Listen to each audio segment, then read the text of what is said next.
Salmo 41. Este es otro salmo de David. Hemos estado viendo solamente salmos de David hasta ahora. Como vimos, había algunos que no tienen, dos de los salmos que no tienen título de quién lo escribió, pero se supone que es David. Y vamos hoy también a estudiar algunos de los salmos que se supone que están escritos por David, aunque aquí tienen otro título, pero vamos a explicarlo cuando lleguemos ahí. Este sí dice aquí el director del coro, Salmo de David, Salmo 41. Vamos a leerlo, dice así: oh, las bienaventuranzas de aquel que se preocupa por el pobre. En el día malo lo librará Yahvé. Yahvé lo guardará y le dará vida. Será dichoso en la tierra y no lo entregará a la voluntad de sus enemigos. Yahvé lo sustentará en su lecho de dolor, en su enfermedad mullirás bien su cama. Dije yo, oh Yahvé, ten misericordia de mí. Sana mi alma porque contra ti he pecado. Mis enemigos dicen mal de mí. ¿Cuándo morirá y perecerá su nombre? Y si alguno viene a verme, habla mentira. Su corazón recoge malas noticias y saliendo afuera las divulga. Todos los que me aborrecen murmuran reunidos contra mí. Maquinan el mal contra mí diciendo, cosa diabólica se ha apoderado de él. Ahora que cayó en cama no volverá a levantarse. Aún el hombre de mi paz en quien yo confiaba, que comía de mi pan, levantó contra mí su calcañar. Pero tú, oh Yahvé, ten misericordia de mí. Haz que me levante y les daré su merecido. En esto conoceré que te complaces en mí, en que mi enemigo no triunfe sobre mí. En cuanto a mí, en integridad me has sustentado, y me afirmarás en tu presencia para siempre. Bendito sea Yahvé, el Dios de Israel, desde la eternidad hasta la eternidad. Amén y amén. Este salmo es el último del primer libro de los salmos. El libro de los salmos está compuesto de 5 libros. Y este es el último del primer libro. Es un salmo en donde algunos le llaman salmo mesiánico, aunque no todo el salmo es mesiánico. Esto quiere decir que se refiere al Mesías. Obviamente acabamos de leer aquí en el versículo 9, que es un versículo que el Señor lo atribuye a Judas, y lo vamos a estudiar cuando lleguemos a este versículo. Pero en realidad aquí hay un detalle en donde vemos a David, que es un hombre conforme al corazón de Dios, pero también es un hombre que es muy sensible de su condición humana. Es un hombre que reconoce su pecado, que reconoce que está pasando por situaciones adversas por su pecado. Ahora, sabemos que David cometió un pecado muy grave, que fue el pecado de adulterar con la mujer de Urías y luego asesinar al marido. O sea, tremendo pecado. La Biblia habla de que él anduvo en todos los caminos rectamente delante del Señor, excepto en esa situación de Urías, de la mujer de Urías. En otra ocasión también cometió un grave pecado en el sentido de que hizo un censo del pueblo de Israel, desafiando en cierta manera. Esa fue la forma en la que el contexto, no es que hacer un censo era un pecado en sí. El Señor mismo mandó a hacer censos en varias ocasiones, pero el Señor dijo que iba a multiplicar la descendencia y el pueblo de Israel como la arena del mar. Y David en un momento dado dejó de confiar en la mano de Dios para confiar en el ejército que él tenía, y quiso saber cuánta gente, cuántos hombres había en Israel que sacaban espada. Esto quiere decir gente con los cuales él podía contar en un momento de guerra para saber qué tan grande era su ejército. Y el mismo Joab, que no era un hombre de Dios, realmente era un hombre un tanto tramposo y asesinó a 2 personas y murió terriblemente, lo mandó matar Salomón. En ese momento, cuando David le dijo que hiciera el censo, le dijo, oye, no, por favor, no peques de esa manera, que el Señor te multiplique más tu ejército y tu gente, pero no me hagas hacer este gran mal contra Israel.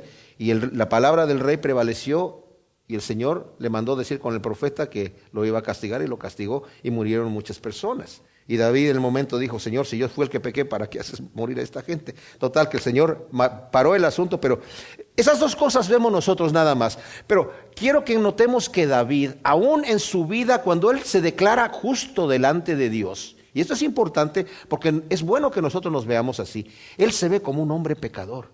Él se ve como una persona que en mis obras no califico yo para llegar delante de Dios.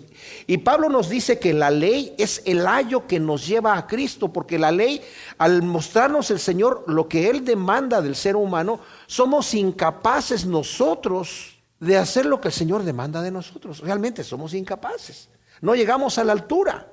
Ahora en Cristo estamos bajo la gracia, pero no quiere decir que el Señor soltó y aflojó, sino que bajo la gracia el Señor nos cubre esas debilidades que nosotros no tenemos, pero además ahora nosotros tenemos que andar en integridad, porque ahora ya podemos a través del Espíritu Santo. Bueno, comienza hablando aquí David, y fíjense que notemos que es algo que no es que está hablando de un tema y de repente se cambia, porque dice, oh las bienaventuranzas de aquel que se preocupa por el pobre. En el día malo lo librará Yahvé. Yahvé lo guardará y le dará vida, será dichoso en la tierra y no lo entregará a la voluntad de sus enemigos. Yahvé lo sustentará en su lecho de dolor. En su enfermedad mullirás bien su cama. Hay gente que dice, bueno, aquí no se está refiriendo tanto al pobre económicamente, sino al pobre en espíritu. O también se está refiriendo a la persona que tiene pecado en su vida. Bueno, podemos verlo de muchas maneras, pero yo sé y estoy convencido que se está refiriendo definitivamente a la persona que está necesitada. Fíjense lo que nos dice más adelante, por ejemplo, aprendiéndolo yo creo que de su padre también, Salomón, en Proverbios 11, 24 dice, hay quienes reparten y más se les añade, hay quienes retienen más de lo justo y terminan en indigencia. El 25 dice, el alma generosa será saciada, y el que sacia a otros también, él será saciado. En Deuteronomio 15, del 7 al 11, el Señor dice, tú vas a tener que tener cuidado del pobre. Cuando haya en medio de ti un menesteroso y alguno de tus hermanos en alguna de tus ciudades, en la tierra que Yahvé tu Dios te da, no endurecerás tu corazón y cerrarás tu mano a tu hermano pobre, sino que le abrirás tu mano liberalmente y le prestarás con generosidad lo suficiente para la necesidad que tenga. Guárdate que no haya en tu corazón alguna intención maligna y te digas, se acerca el año séptimo, el año de remisión, o sea, el año donde se perdonaban todas las deudas. Y mires con malos ojos a tu hermano pobre para no darle y clame contra ti a Yahvé y sea en ti pecado. Sin falta le darás y tu corazón no será mezquino cuando le des, porque a causa de esto Yahvé tu Dios te bendecirá en todas tus obras y en todo lo que emprenda tu mano. Y fíjense lo que dice aquí. Porque nunca dejará de haber pobres en la tierra. Por eso yo te he ordenado diciendo, abrirás generosamente tu mano a tu hermano, a tu gente pobre y menesterosa en tu tierra. Hay otro versículo que dice, por eso es que Dios te ha bendecido a ti, para que compartas con tu hermano necesitado. Y vemos que en Mateo 25, una de las últimas palabras de las enseñanzas que el Señor dio a sus discípulos, es que cuando les dice, cuando el Señor en aquel día del juicio aparte las ovejas de los cabritos, va a poner a los cabritos a su izquierda y las ovejas a la derecha, y les va a decir a los de la derecha, venid benditos de mi Padre al reino preparado desde antes de la fundación del mundo, porque tuve hambre y me disteis de comer, tuve sed y me disteis de beber, estuve desnudo y me cubristeis, estuve enfermo y me visitasteis, estuve en la cárcel y vinisteis a mí. Y estos me dirán, los de la derecha, Señor, ¿cuándo te vimos sediento y te dimos de beber, hambriento y te dimos de comer? ¿Cuándo te vimos desnudo y te cubrimos? ¿Y cuándo te vimos enfermo en la cárcel y fuimos a ti, Señor? Y el Señor les dice, por cuanto lo hiciste a uno de mis hermanos más pequeños, a mí lo hiciste. O sea, el tener cuidado de nuestro hermano necesitado. En cambio, a los de la izquierda les va a decir, apártate de mí, malditos, al fuego eterno, porque tuve hambre y no me disteis de comer, tuve sed y no me disteis de beber, estuve desnudo y no me cubristeis, estuve enfermo y no vinisteis a visitarme, y en la cárcel y no vinisteis a mí. Señor, ¿cuándo te vimos en estas condiciones y no te atendimos? Por cuanto no lo hicieron a uno de mis hermanos más pequeños, a mí no lo hicieron. Es muy fácil, si nosotros viésemos que el Señor se representa, que se presenta ante nosotros necesitado, que no es nada necesitado, el Señor es dueño de todo, pero se hizo pobre. Cuando Él andaba aquí en la tierra, mis amados, cuando Él andaba aquí en la tierra, Él vivía de las ofrendas que le daba a la gente. Judas era el tesorero. ¿Qué haríamos cualquiera de nosotros, sabiendo que Cristo es el Hijo de Dios, y estuviésemos en esa época allí, teniendo nosotros algo de dinero? No se lo vamos a dar para que el ministerio del Señor, por supuesto. Si vemos ahí al Señor, caemos de rodillas como los que ya creían que era el Hijo de Dios. Y por supuesto que vamos a aportar para el Señor. Pero cuando vemos a nuestro hermano necesitado, a veces no vemos ahí al Señor, porque no tenemos la fe para creer lo que el Señor nos dijo. Pero aquí dice, bienaventurado el hombre que tiene esto. Ahora, ¿por qué está hablando de esto David cuando de repente cambia el tema? Y está hablando, Señor, ten misericordia de mí porque estoy en problemas. ¿A qué tiene que ver esto con el resto de la situación? Porque David era una persona que, si podemos nosotros darnos cuenta, mis amados, David era una persona que no tenía nada de necesidad. Tal vez el hombre más rico de todo Israel y de muchas otras partes del mundo, porque era el rey. La cantidad de oro y de plata y de cosas preciosas que le dejó a Salomón para construir el templo era impresionante. millones y millones y millones de dólares. Y él ayudaba al menesteroso. Él ayudaba a muchos de los que ahora son sus enemigos, a los que se levantaron en contra de él. Y en esto sí es una figura del Señor Jesús, que se hizo pobre para enriquecernos a nosotros. Bienaventurado aquel que se preocupa por el pobre, dice el primer versículo. Ahora, dije yo, oh Yahvé, ten misericordia de mí, sana mi alma porque contra ti he pecado. Mis enemigos dicen mal de mí. ¿Cuándo morirá y perecerá su nombre? Si alguno viene a verme, habla mentira, su corazón recoge malas noticias y saliendo afuera las divulga. ¡Wow! Su corazón habla mentira. Fíjense lo que dice aquí Proverbios 26, del versículo 24 al 26, dice así: disimula con sus labios el que odia, pero en su interior trama el engaño. Aunque suavice la voz, no le creas, porque 7 abominaciones lleva dentro. Aunque con disimulo encubra su odio, su maldad será descubierta en la asamblea. Wow. O sea, hay gente, dice David, que en su vida llegaban delante de él simulando: ay, pobre rey, está enfermo, está agobiado, está en problemas. Se cree que este salmo lo escribió David mientras estaba siendo perseguido por Absalón, y el que sigue también, y el que sigue también.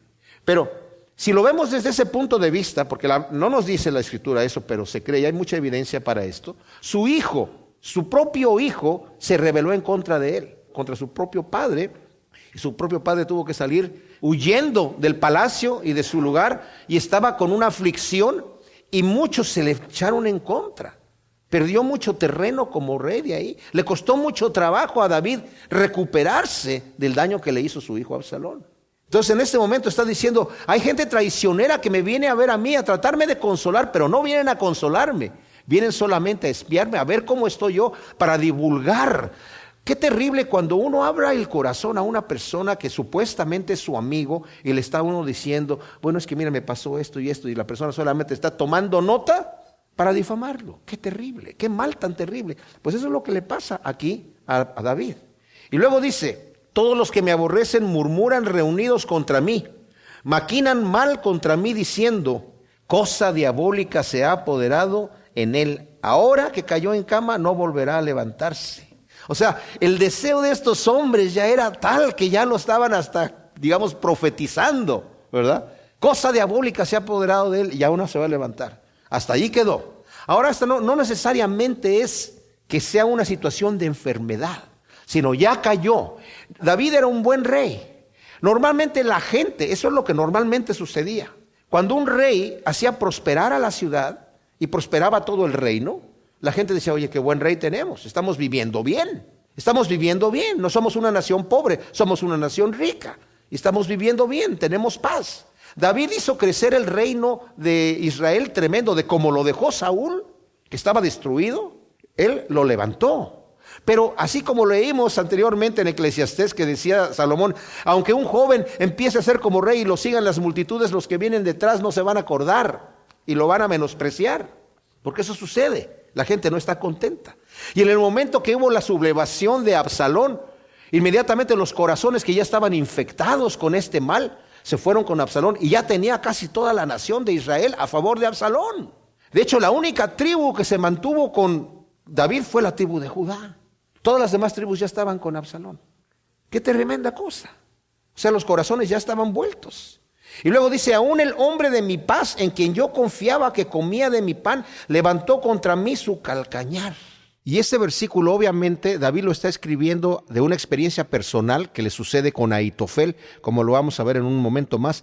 Pero también la escritura en el Nuevo Testamento, aquí en Juan capítulo 13, nos dice que el Señor, después de haber lavado los pies a sus discípulos, les dice: porque ejemplo os di, para que como yo os hice, así también hagáis vosotros. En verdad os digo, un siervo no es mayor que su Señor, ni un enviado es mayor que el que lo envió.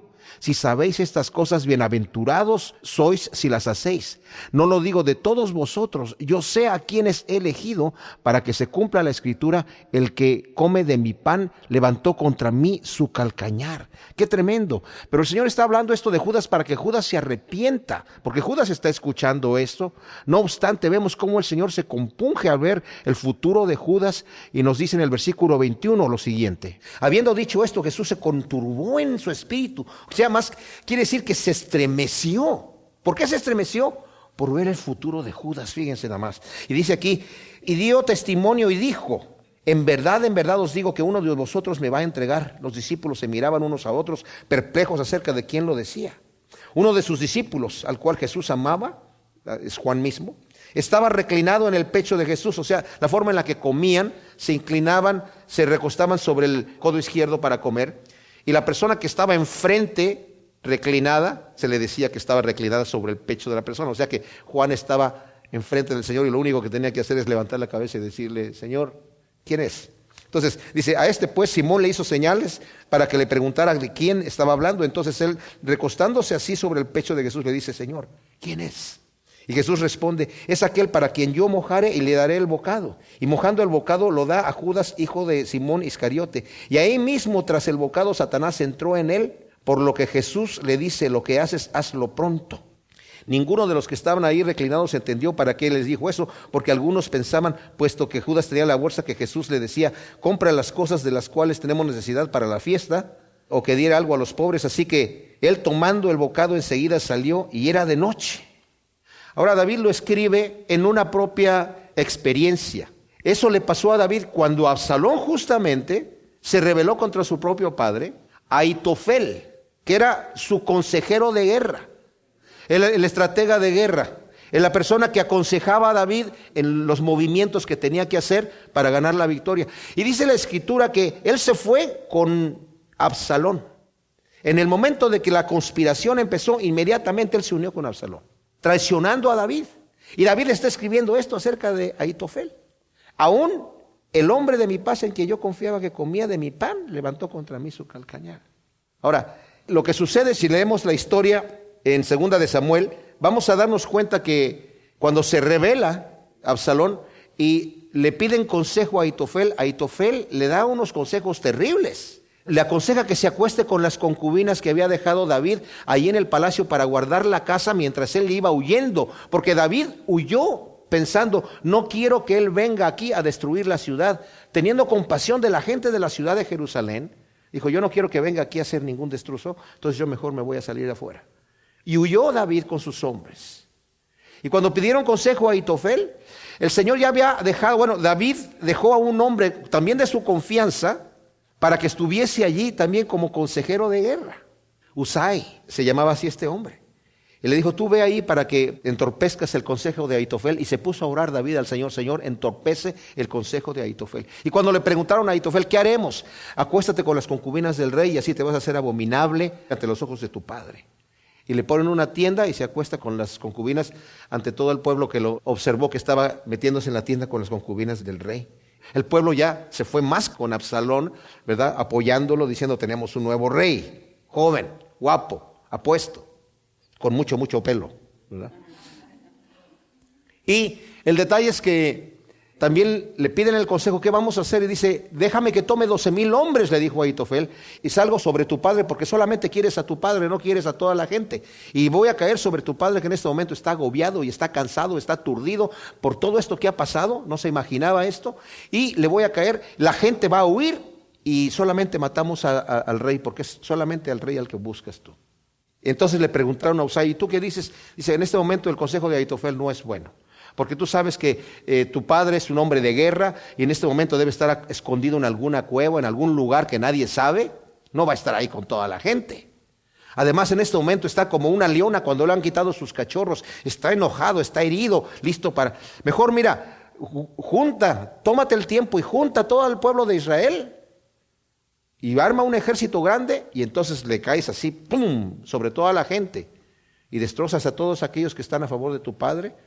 Y les pareció mejor el consejo de Usai que el consejo de Ahitofel. Entonces Ahitofel, cuando vio que su consejo, y dice la escritura, y no tomaron el acertado consejo de Ahitofel, y tomaron el consejo de Usai, porque Dios ya lo había determinado así, para que no ganara Absalón y más bien para que muriera, y muere Absalón. Pero ¿saben lo que hace antes de que vayan a la guerra y todo esto? Cuando Ahitofel se da cuenta de que su consejo no fue tomado, toma su asno y se va a su casa, arregla su casa, la pone en orden y se ahorca, se suicida. Lo mismo que hizo Judas, exactamente. O sea, hablando de los dos tipos, aquí este versículo 9, y los dos terminan con el mismo fin. ¿Por qué Ahitofel aborrecería a David de esa manera? ¿Por qué una traición así? O sea, Judas no tenía ningún motivo para aborrecer al Señor de esa manera. Pero Ahitofel, ¿por qué de la noche a la mañana en un momento dado se vuelve? Bueno, estudiando bien, si nosotros nos damos cuenta, en 2 de Samuel capítulo 23, versículo 34 nos dice cómo se llamaba el hijo de Ahitofel. Y en el capítulo 11, versículo 3, nos dice que ese hijo de Ahitofel era el padre de Betsabé, con la que adulteró David. O sea que Ahitofel muy probablemente en su corazón dijo, aquí me voy a vengar de este hombre, porque no solamente abusó de mi nieta, sino le mandó matar al marido. Pero como era el consejero de guerra, se tuvo que aguantar ahí 11 años, hasta que después de 11 años fue cuando en la conspiración se unió Absalón.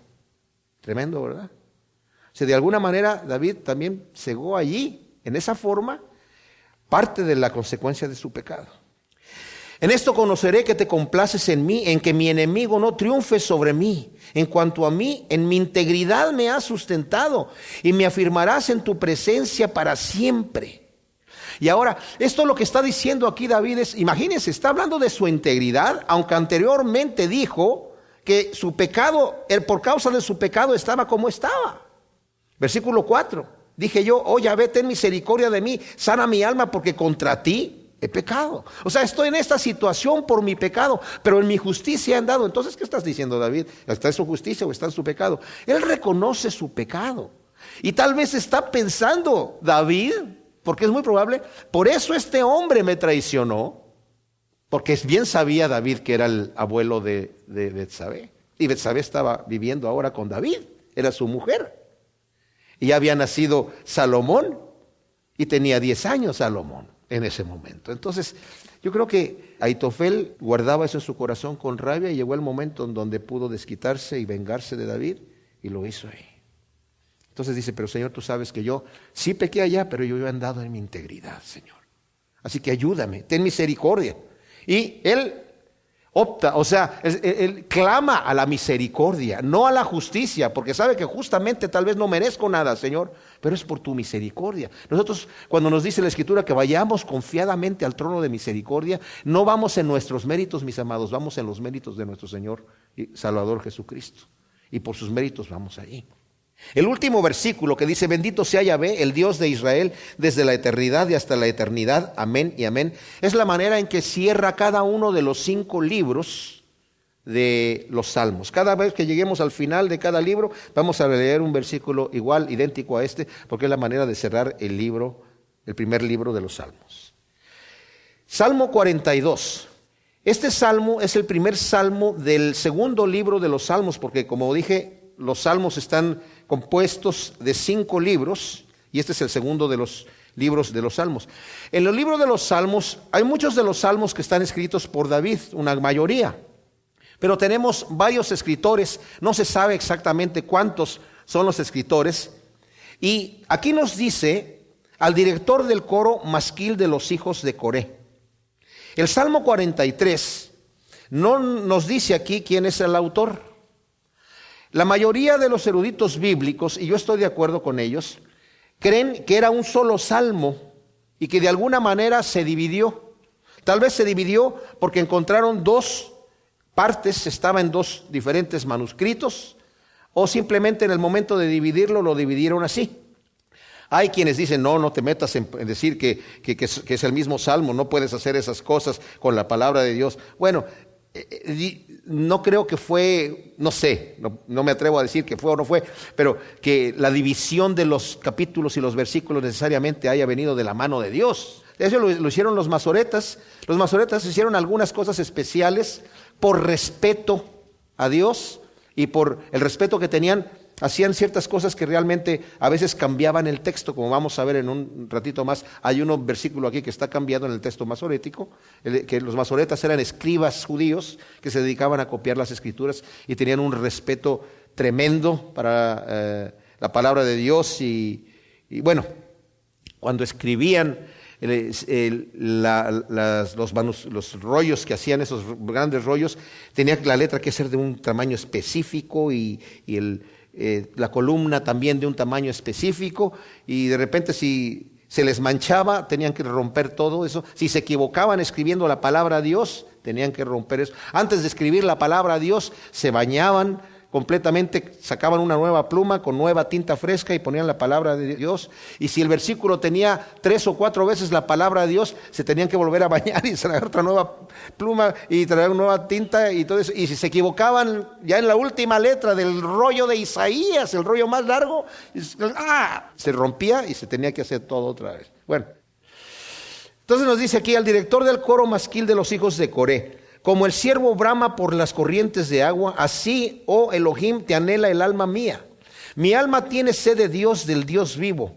¿Cuándo entraré y veré el rostro de Dios? Mis lágrimas fueron mi pan de día y de noche, mientras todo el día me dicen: ¿dónde está tu Dios? Me acuerdo de estas cosas y derramo mi alma dentro de mí, de cómo marchaba con la multitud y los conducía hasta la casa de Dios, entre voces de júbilo y de acción de gracias de la multitud en fiesta solemne. ¿Por qué te abates, oh alma mía, y te turbas dentro de mí? Espera en Elohim, porque aún he de alabarlo. Salvación mía y Dios mío. Mi alma está abatida dentro de mí, por tanto me acordaré de ti desde la tierra del Jordán y de los hermonitas del monte Mistar. Un abismo llama a otro abismo con el rumor de tus cascadas. Todas tus ondas y tus olas pasaron sobre mí. De día Yahvé enviará su misericordia y de noche su cántico estará conmigo. Oración al Dios de mi vida. Digo a él: roca mía, ¿por qué te has olvidado de mí? ¿Por qué ando enlutado por la opresión del enemigo? Como quien quebranta mis huesos, mis enemigos me afrentan, diciéndome cada día: ¿dónde está tu Dios? ¿Por qué te abates, alma mía, y te turbas dentro de mí? Espera en Elohim, porque aún he de alabarlo, salvación mía y Dios mío. El Salmo 43 dice: hazme justicia, oh Elohim, y defiende mi causa, líbrame de la gente impía, del hombre perverso y engañador, pues tú eres el Dios de mi fortaleza. ¿Por qué me has desechado? ¿Por qué ando afligido por la opresión del enemigo? Envía tu luz y tu verdad, estas me guiarán. Me llevarán a tu santo monte y a tus moradas. Entonces entraré al altar de Dios, al Dios que es la alegría de mi gozo. Te alabaré con el decacordio, oh Elohim, Dios mío. ¿Por qué te abates, alma mía, y por qué te turbas dentro de mí? Espera en Elohim, porque aún he de alabarlo, salvación mía y Dios mío. Ahora, vemos aquí un título que dice: al director del coro masquil de los hijos de Coré. La Biblia King James, no la New King James, pero la King James, dice: al director del coro masquil para los hijos de Coré. Esto se puede traducir de los hijos de Coré o para los hijos de Coré. Estaba yo leyendo a F.F. Bruce, que es un comentarista bíblico que se dedica más que nada a las cosas históricas, sobre todo un experto en manuscritos y cosas así. Dice que el conjunto de que se está hablando de un masquil, que eso quiere decir que es un canto para meditar, para recordar, exige que la traducción sea: al director del coro masquil para los hijos de Coré. Y con lo que sugiere este título es que David escribió este salmo, la letra, y se lo pasó a estos hijos de Coré, que eran cantores y eran músicos, para que ellos le pusieran la música y lo cantaran en el templo. Ahora, cuando leemos, como acabamos de leer estos salmos, vemos la pluma de David aquí puesta. O sea, vemos las características, el estilo. Todo esto se estudia. Cuando estudia la gente que conoce el hebreo y la poesía, ven el arte de la mano de David aquí en este salmo.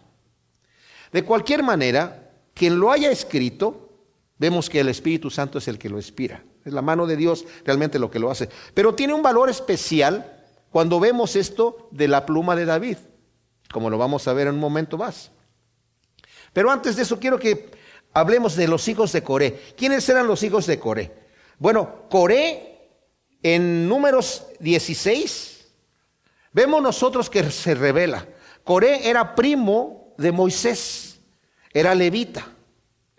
Y él estaba a cargo, dentro de las funciones que tenían los diferentes levitas, el de Coré, con la gente que eran de su misma tribu, no solamente de su tribu, sino era de los coatitas. O sea, Coat era uno de los hijos directos de Leví. Y ellos se dedicaban a al templo, pero todos tenían funciones en el templo.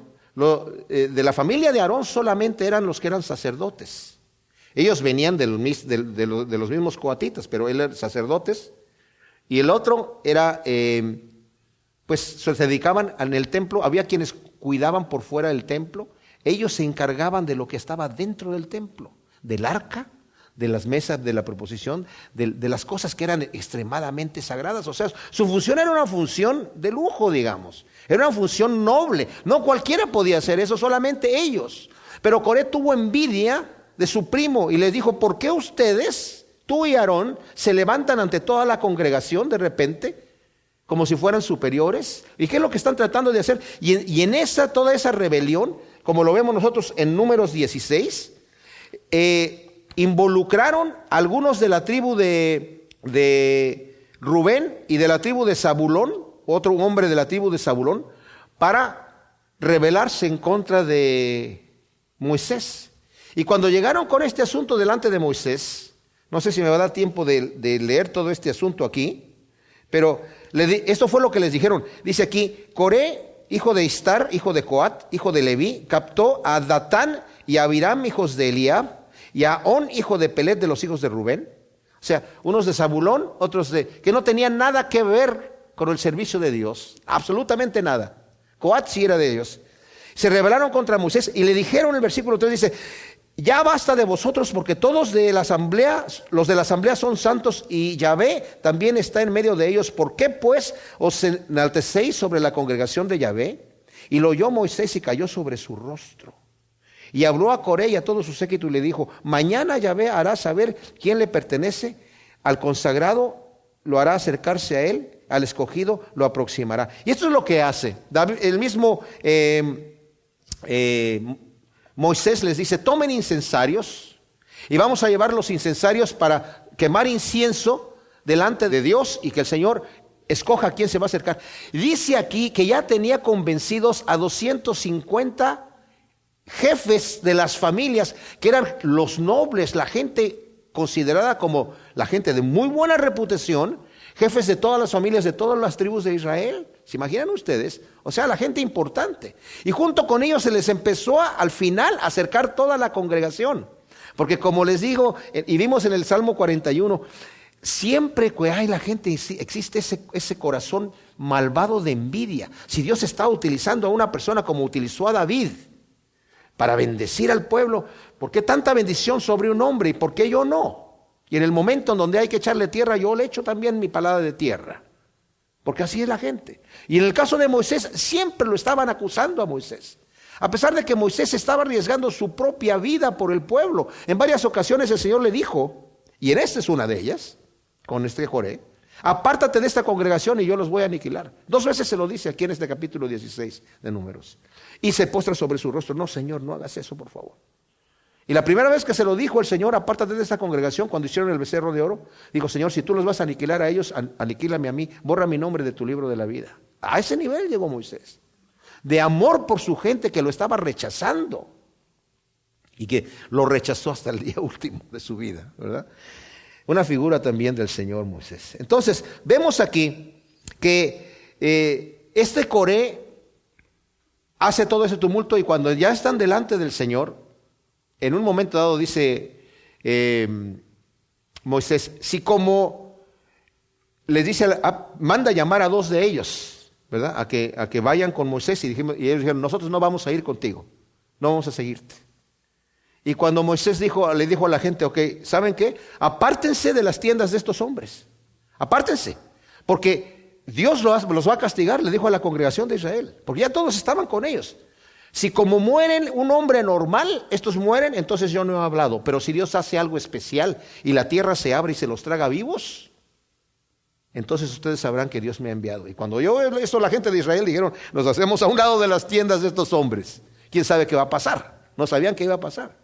Y en ese momento aparece la gloria de Dios. Ya estaban estos hombres con los incensarios, ¿verdad? Los 250 hombres. Y dice que salieron estas gentes que mencionamos aquí al principio.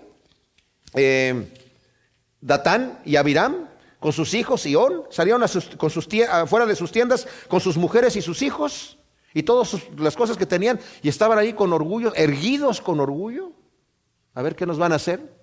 Y en ese momento se abre la tierra y se los traga con todas las familias y con todo lo que tenían. Y el pueblo de Israel empezó a murmurar contra Moisés.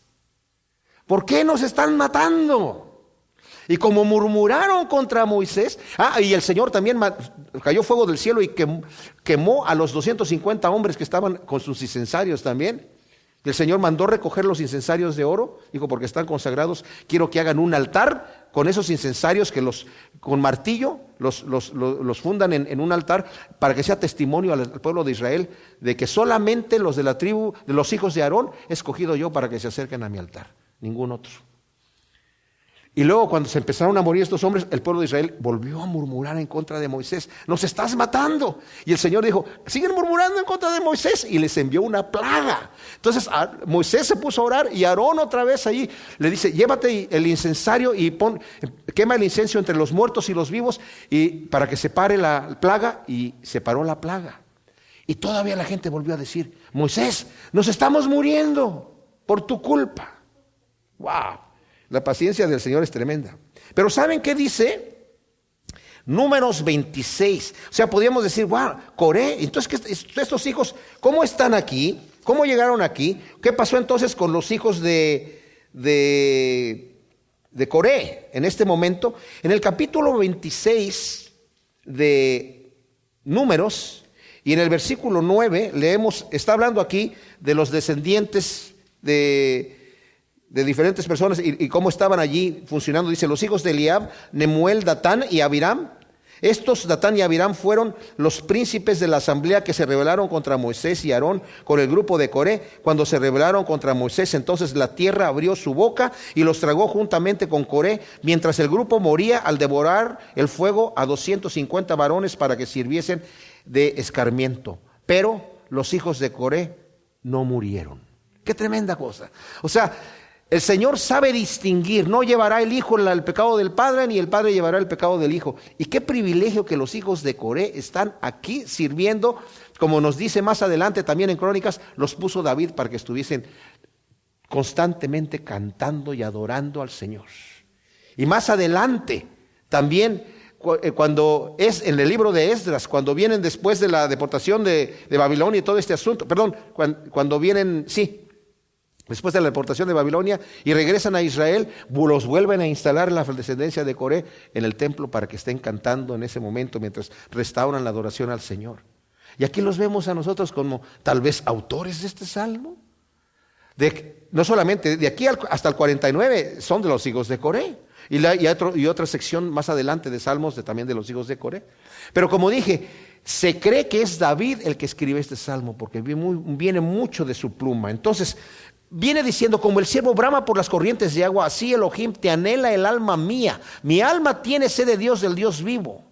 ¿Cuándo entraré y veré el rostro de Dios? Mis lágrimas fueron mi pan de día y de noche, mientras todo el día me dicen, ¿dónde está tu Dios? O sea, es el momento, como dije yo, tal vez donde David está siendo perseguido también por Absalón, y tiene que huir, y está pensando, ¿verdad? Mi alma tiene sed de Dios.